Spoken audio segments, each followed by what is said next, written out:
The story of Elijah and the widow of Zarephath, a test of faith. A barren, sun-scorched land where crops have withered due to drought.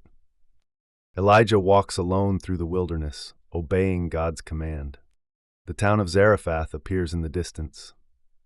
A widow gathers sticks at the town gate, her face full of sorrow. Elijah approaches and asks, "Please bring me a little water." As she turns to fetch water, Elijah calls again, "And bring me a piece of bread." The widow hesitates and says, "I have only a handful of flour and a little oil." She explains she is preparing a final meal for herself and her son before they die.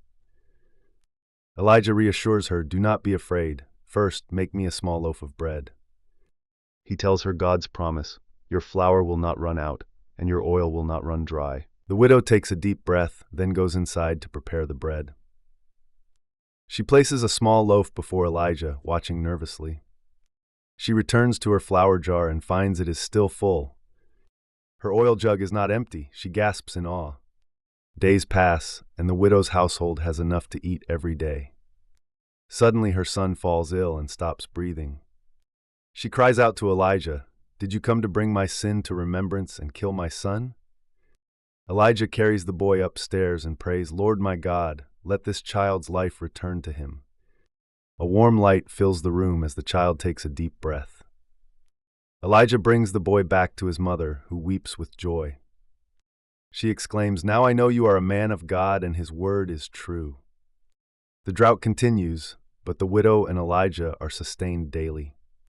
The words appear, "The jar of flour was not used up, and the jug of oil did not run dry."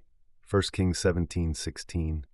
A modern-day family reads the Bible, reflecting on the lesson of faith. The final message: trust in God, He provides in ways we cannot imagine. Lessons from this story. Faith requires trust. The widow gave her last meal in faith, and God provided. God's promises never fail. The flour and oil lasted because God said it would. Even in trials, God is faithful. The widow lost her son, but God restored him. Obedience leads to miracles. When we trust God, He provides more than we expect. God cares for the weak. A widow and her child, forgotten by society, were chosen for His miracle. Like, share, and subscribe for more inspiring Bible stories. Turn on notifications for more faith-filled content.